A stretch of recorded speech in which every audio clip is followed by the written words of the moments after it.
أعوذ بالله من الشيطان الرجيم بسم الله الرحمن الرحيم قرآن کہہ رہا ہے اس وقت کو یاد کرو جب عمران کی زوجہ نے یہ کہا، کیونکہ نیک تھیں، اچھی تمنائیں رکھتی تھی، حمل ٹھہر گیا تو انہوں نے دعا مانگی، ربی انی نذرت، اے اللہ میں نے منت مانی ہے تیرے لیے، ما فی بطنی، کہ جو میرے پیٹ میں بچہ ہے، محررن، وہ آزاد ہوگا۔ آزاد کا مطلب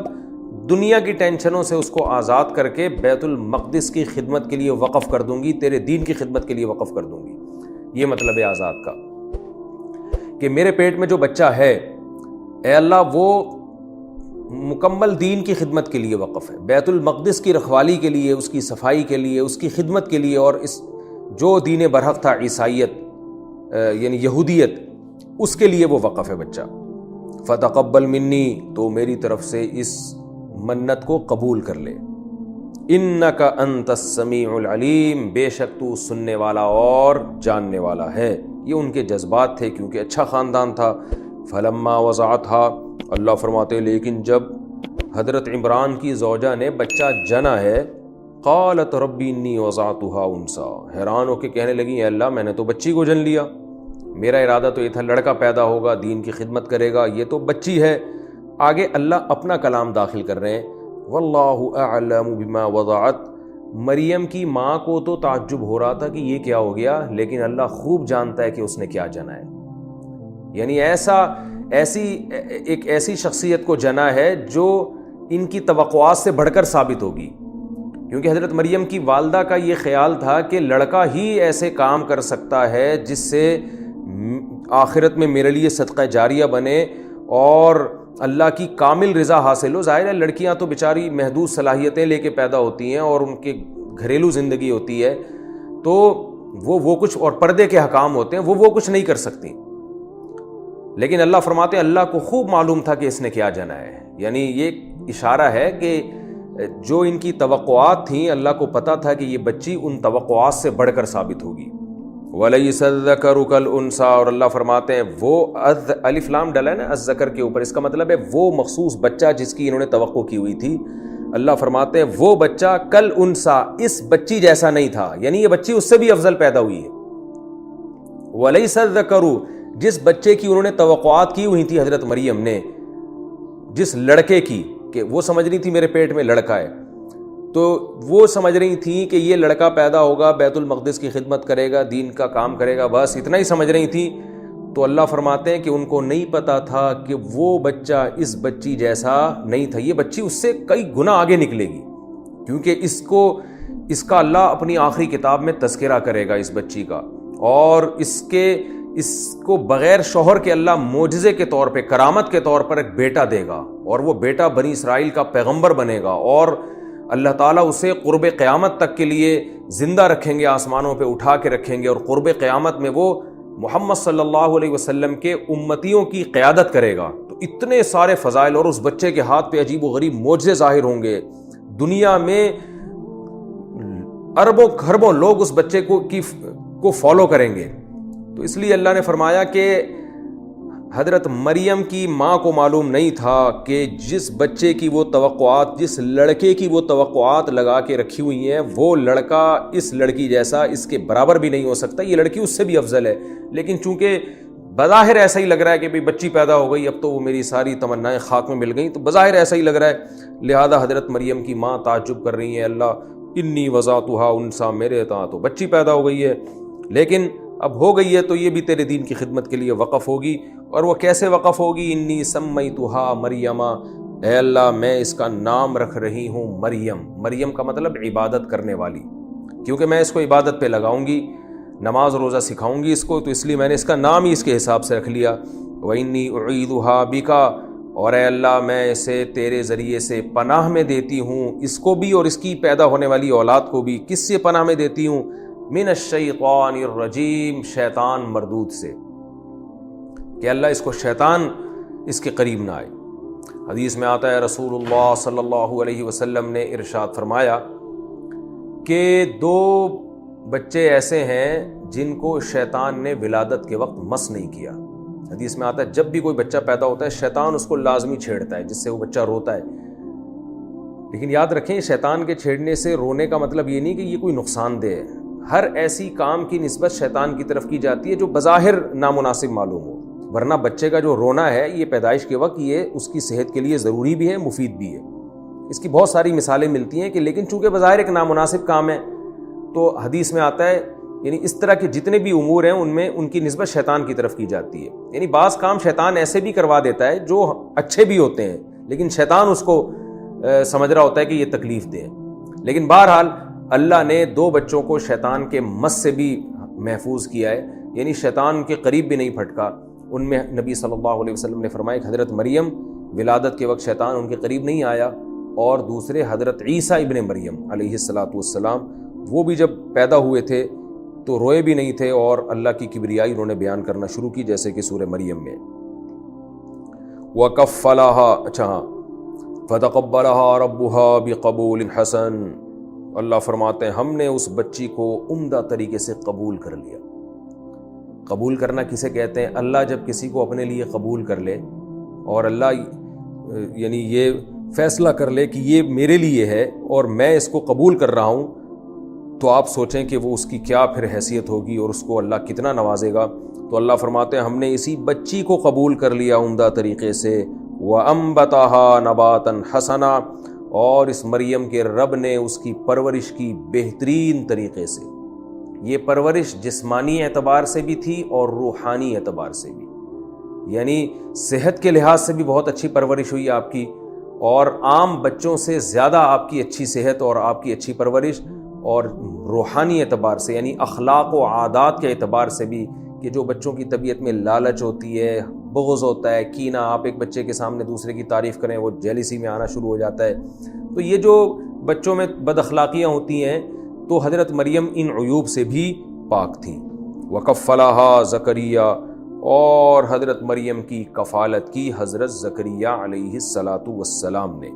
یہ کیسے کفالت کی کہ حضرت عمران اللہ کے نیک بندے تھے جو حضرت مریم کے والد تھے, ان کی شادی بھی ایک نیک خاتون سے ہوئی جو حضرت مریم کی والدہ تھیں. ان کے جذبات بھی نیک تھے کہ ہم اپنی اولاد کو دین کی خدمت پہ لگائیں گے. لیکن حضرت عمران کا انتقال ہو گیا حضرت مریم کی ولادت سے پہلے. اب بچی پیدائش کے وقت باپ سے محروم ہو گئی, تو حضرت مریم علیہ السلام کے جو خالو تھے وہ زکریا علیہ السلام تھے. جب میں نے پیغمبروں کا سلسلہ نسب بیان کیا تو اس میں کافی تفصیل بیان کی تھی.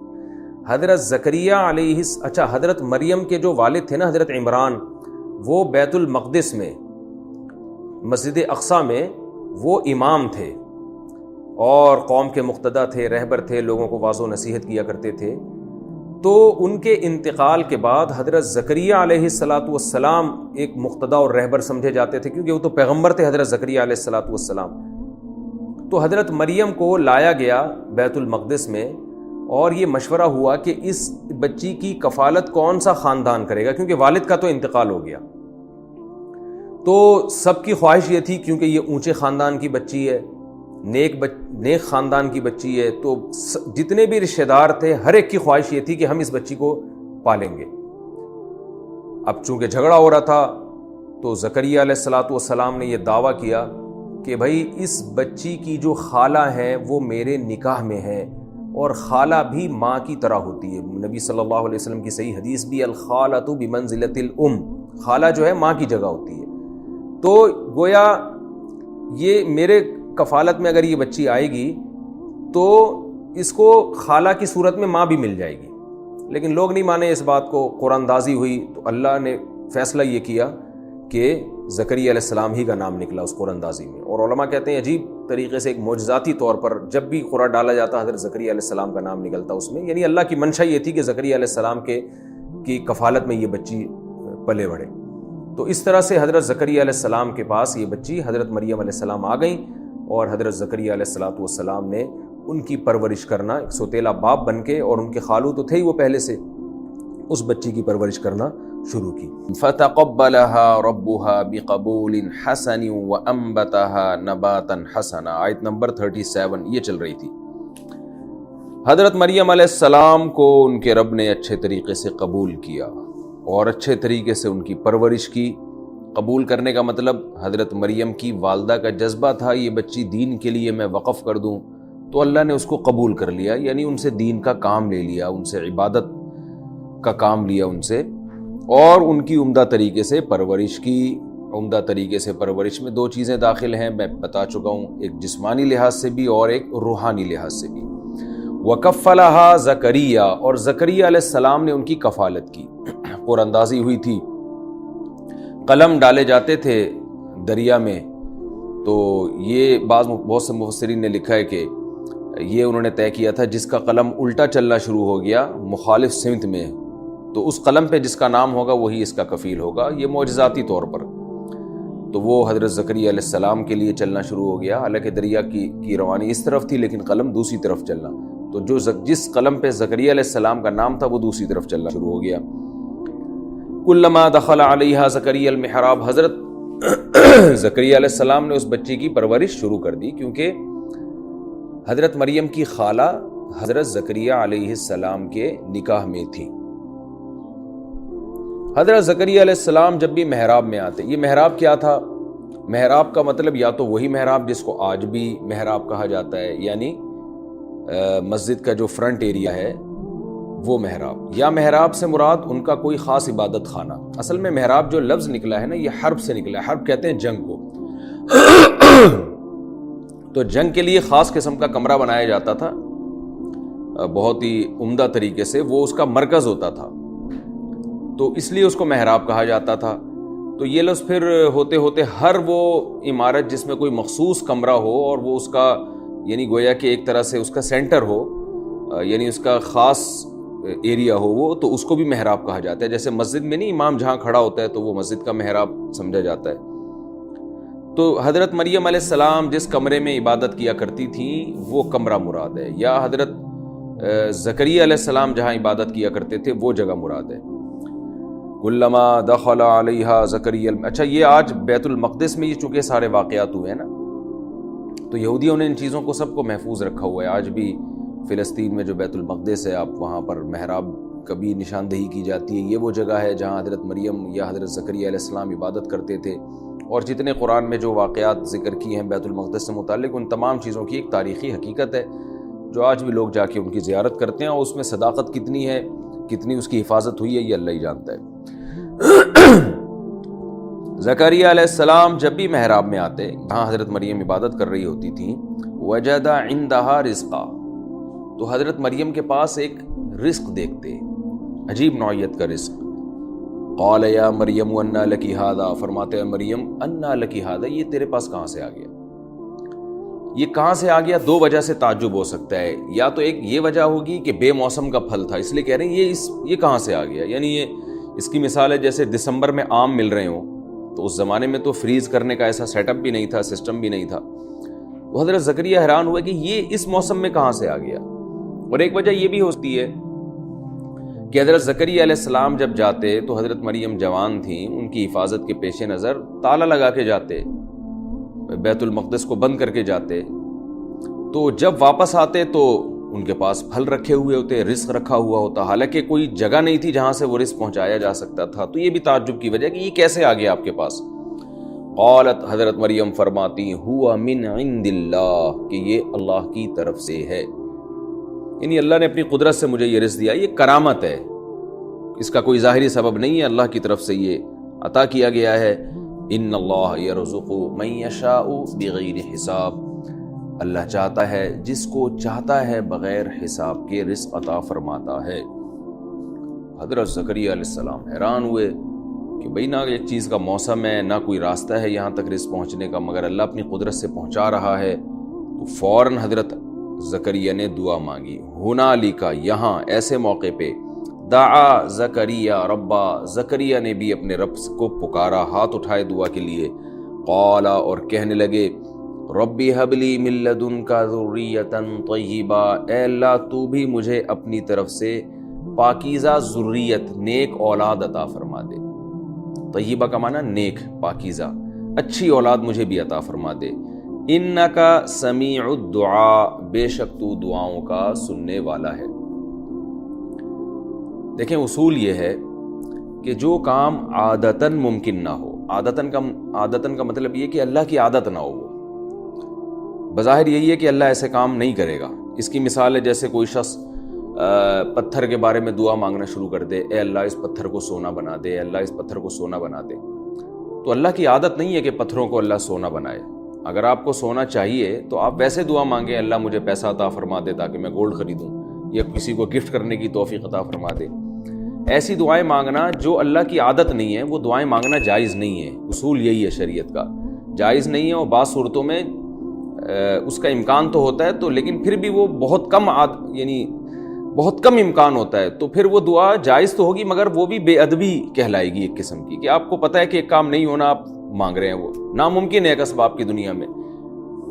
یعنی ایسے ہی ہے جیسے کوئی کہہ دے کہ اللہ یہ 2 سیب رکھے ہوئے، ان کو اپنے فضل سے 4 کرے، تو یہ 2 سیب تو 4 نہیں ہوں گے۔ اگر آپ کو 4 کی بھوک لگ رہی ہے تو آپ یہ دعا مانگیں، اللہ مجھے اتنے وسائل دے کہ میں 2 کے بجائے 4 سیب خرید لوں۔ تو ایسی دعائیں مانگنا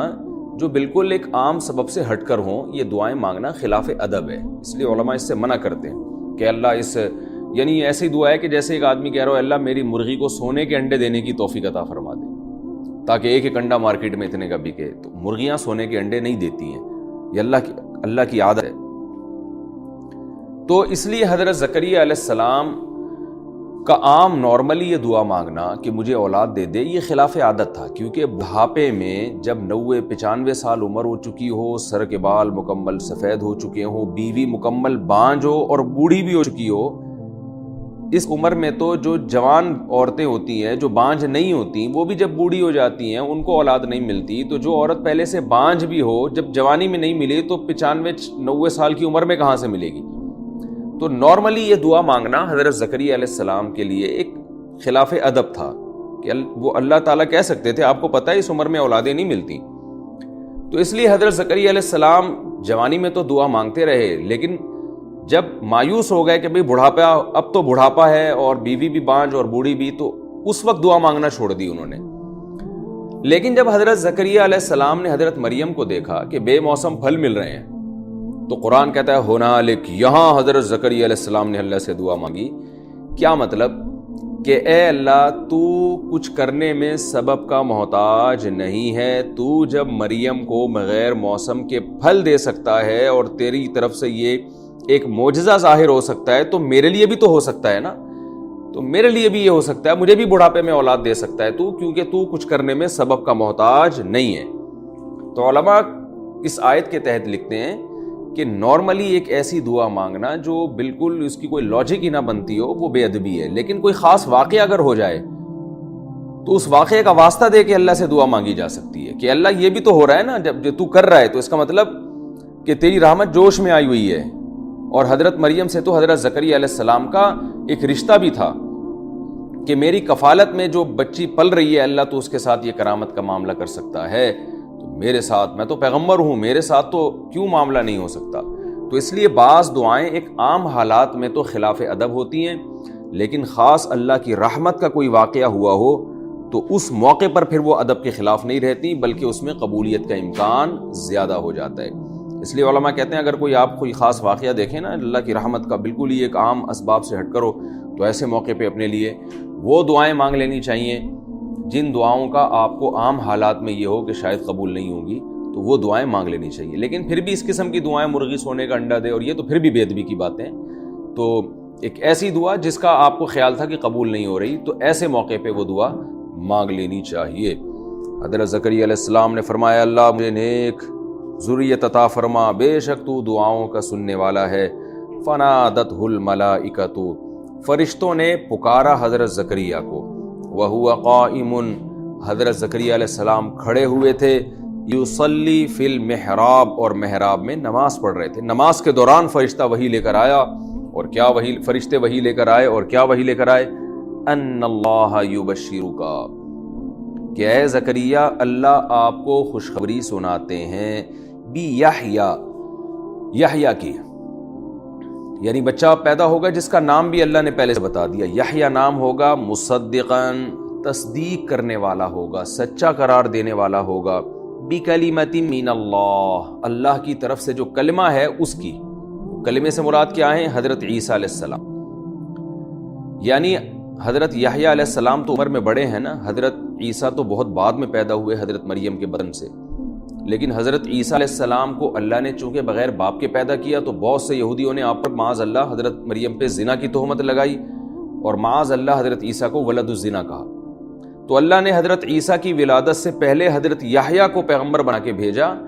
تاکہ حضرت یحییٰ جیسے پیغمبر جو بنی اسرائیل کے پیغمبر تھے، جن پہ بہت سے بنی اسرائیل ایمان رکھتے تھے، وہ جب عیسیٰ علیہ السلام کی تصدیق کریں گے تو لوگ حضرت عیسیٰ پہ ایمان لے کر آئیں گے۔ تو اس لیے اللہ نے فرما دیا کہ یحییٰ جو ہیں یہ مصدقا بکلمۃ من اللہ، اللہ کی طرف سے جو کلمہ پیدا ہونے والا ہے، یعنی کلمہ کیوں کہا وہ میں نے تفسیر میں بتا دیا ہے آپ کو،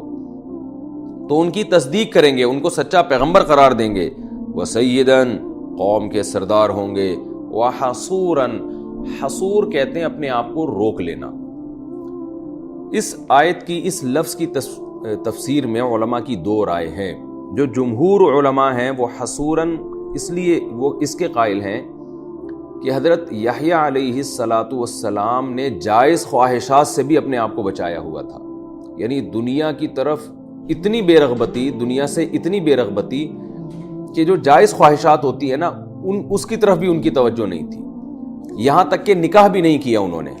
اور ان کی نکاح کی طرف بھی خواہش نفس کے باوجود نکاح کی طرف رغبت نہیں تھی، یعنی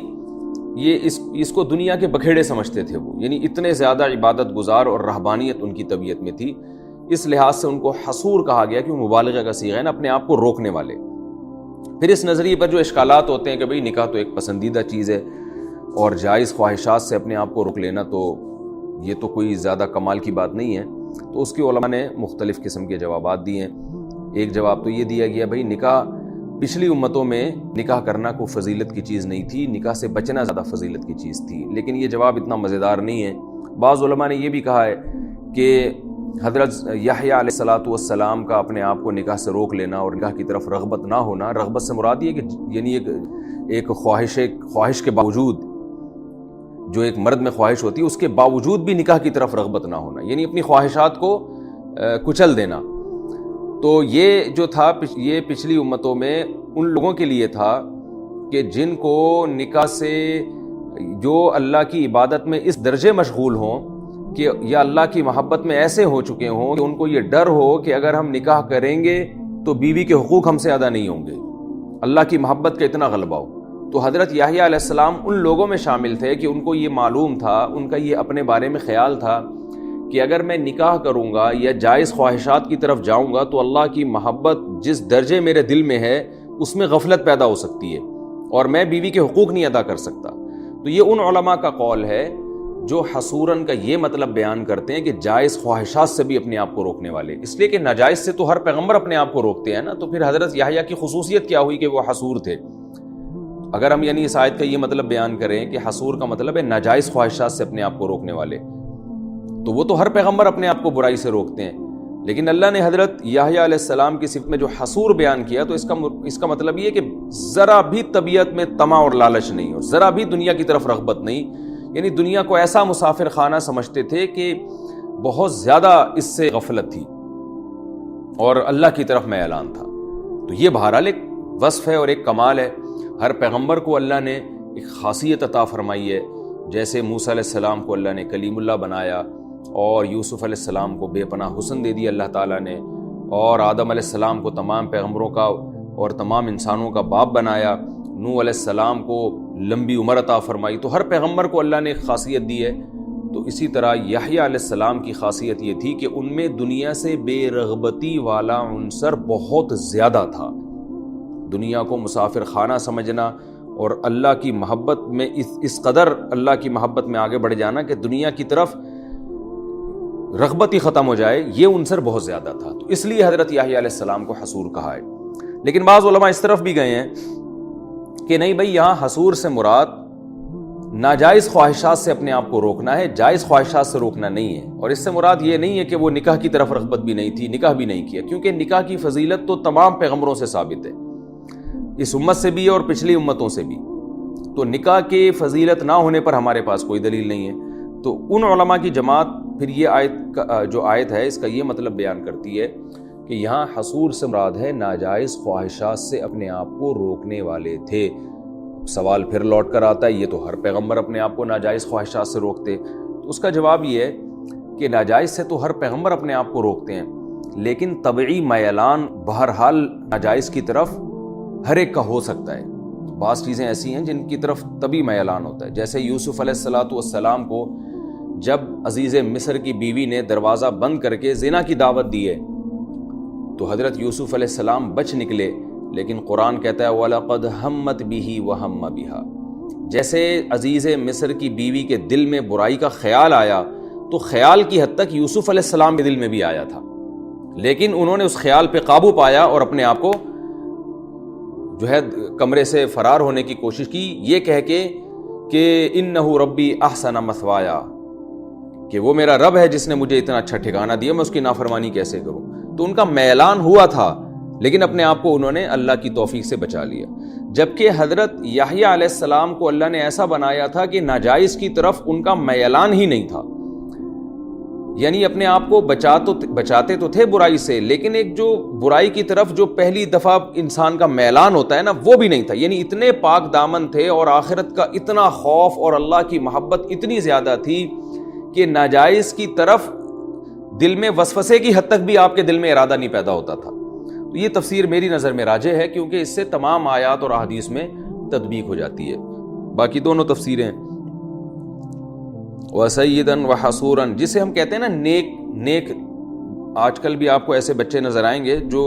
ان کی برائی کی طرف طبیعت ہی مائل نہیں ہو رہی ہوتی، جن کو کہتے ہیں بچہ بھائی پیدائشی شریف ہے. ایسے اس طرح آج بھی بہت سے بچے ہمیں نظر آتے ہیں. تو یہ مطلب ہے یحییٰ علیہ السلام کا کہ وہ پیدائشی طور پر اتنے نیک تھے اور اتنے سلیم الطبع تھے کہ جو بھی چیز غلط ہے اس غلط کی طرف جو ایک انسان کا پہلی دفعہ تھوڑا سا میلان ہوتا ہے وہ میلان بھی ان کا نہیں ہوتا تھا. تو اللہ نے حضرت زکریا علیہ السلام سے فرمایا کہ اللہ آپ کو خوشخبری سنا رہا ہے یحییٰ کی جو اللہ کے کلمے کی تصدیق کریں گے، سردار ہوں گے، حصور یعنی پاک دامن ہوں گے، وَنَبِيًّا مِّنَ الصَّالِحِينَ اور پیغمبر ہوں گے، نیک لوگوں میں سے ہوں گے. قال ربی انا یکون لی غلام. حضرت زکریا علیہ السلام بھی عجیب، پہلے اللہ سے دعا مانگ رہے ہیں اے اللہ بڑھاپے میں اولاد دے دے، تو مریم کو بغیر موسم کے پھل دے سکتا ہے تو مجھے بڑھاپے میں اولاد کیوں نہیں دے سکتا. لیکن جب فرشتوں نے آپ کو وحی کی اور آپ کو بتایا کہ خوش ہو جائے آپ کو بیٹا ملے گا اور جس کا نام یحییٰ ہوگا، تو کہہ رہے ہیں ربی انا یکون لی غلام، میرے کہاں سے لڑکا ہو گیا. وقد بلغنی الکبر، حالانکہ مجھے پہنچ چکا ہے بڑھاپا. کبر کا لفظ کئی بار بتا چکا ہوں، مجھے بڑھاپا پہنچ چکا ہے. وامرأتی عاقر، اور میری بیوی بھی بانجھ ہے، تو میرے اولاد کہاں سے ہو گئی. بھائی حیرت کی بات ہے جب ممکن نہیں تھا تو اللہ سے دعا کیوں مانگ رہے تھے. یہ انسانی فطرت ہے، نیچر ہے، کہ اس کا مطلب یہ نہیں ہے کہ حضرت زکریا علیہ السلام کے دل میں ایمان نہیں تھا یا وہ یہ سمجھتے تھے کہ اللہ کر نہیں سکتا. تو لیکن عام طور پر ایسا ہوتا نہیں ہے نا. تو دعا تو انہوں نے مانگ لی جوش میں آ کے. حضرت مریم کو دیکھا کہ جب بغیر موسم کے پھل مل رہے ہیں تو دعا مانگ لی کہ اللہ تو ان کو بھی کھلا سکتا ہے تو ہمیں کیوں نہیں اولاد دے سکتا. لیکن ظاہر ہے بعد میں خیال آیا ہوگا کہ چلو ہمارا فرض ادا ہو گیا. بظاہر ایسا مشکل ہی ہے کہ اللہ یہ دعا قبول کرے، لیکن جب اللہ نے دعا قبول کی تو ایک اشکال ہو رہا ہے جو ایک بشریت کا تقاضا ہے. قال کذالک، اللہ نے فرمایا ایسے ہی ہوگا. اللہ کذالک اللہ یفعل ما یشاء، اسی طرح اللہ یفعل ما یشاء، جو چاہتا ہے کر گزرتا ہے. قال رب اجعل لی آیہ، جب حضرت زکریا کو یقین ہو گیا بھائی واقعی اب تو اولاد ملنے والی ہے، تو اتنی زیادہ خوشی ہوئی کہ پہلے زمانے میں جب پریگننسی ہوتی تھی کوئی کسی خاتون کو تو الٹرا ساؤنڈ اور یہ جو آج کل ٹیسٹ وغیرہ کے طریقے یہ ایجاد نہیں ہوئے تھے. 3-4 مہینے بعد جا کے پتہ چلتا تھا کہ حمل ٹھہر چکا ہے. یا جن خواتین کو مینسز آتے ہیں ان کے مینسز بند ہو جاتے تھے تو بھی 1-2 مہینے بعد جا کے پتہ چلتا تھا کہ ان کو پریگننسی ہے. وہ بھی یقین نہیں ہوتا تھا، امکان ہوتا تھا. اور حضرت زکریا علیہ السلام کی زوجہ وہ تو ویسے ہی بوڑھی ہو چکی تھی، وہاں تو یہ مینسز وغیرہ کا احتمال ہی نہیں تھا. تو اس لیے زکریا علیہ السلام کو جب اللہ کی رحمت کا پتہ چلا تو اب اللہ سے دعا مانگنے لگے کہ اللہ مجھے کیسے پتہ چلے گا بیوی کو حمل ہو گیا ہے. حالانکہ دیکھیں ویسے اصولی بات ہے کہ جب بچہ 4 مہینے کا ہوگا تو پھر تو پتہ چل جائے گا نا. لیکن حضرت زکریا علیہ السلام کو اتنی جلدی کہ اللہ مجھے کوئی نشانی پتہ چل جائے کہ میری بیوی پریگننٹ ہو چکی ہے، اس کو حمل ہو چکا ہے. تو اللہ سے دعا مانگ رہے ہیں رب اجعل لی آیا، اللہ کوئی نشانی بتا دے جس سے مجھے یقین ہو جائے کہ اب میری زوجہ کو حمل ٹھہر چکا ہے۔ قال آیتک، اللہ نے فرمایا ٹھیک ہے، آپ کی نشانی یہ ہے اللہ تکلم الناس، کہ آپ لوگ سے کلام نہیں کریں گے، ثلاثۃ ایام، 3 دن تک، الا رمزا، مگر اشاروں سے۔ کیا مطلب؟ آپ کی زبان بند ہو جائے گی۔ جب آپ کی زبان بند ہو جائے اور 3 دن تک آپ میں بولنے کی طاقت ہی نہ رہے اور آپ اشاروں سے کلام کر رہے ہوں، تو سمجھ جائیں کہ آپ کی زوجہ کو حمل ٹھہر گیا ہے اور وہ خوشخبری پوری ہونے کا وقت آ چکا ہے۔ وَاذْكُرْ رَبَّكَ كَثِيرًا، اور اے زکریا اپنے رب کو کثرت سے یاد کرو، وَسَبِّحْ، اور اللہ کی پاکی بیان کرو، بِالْعَشِيِّ وَالْإِبْكَارِ، صبح بھی اور شام بھی۔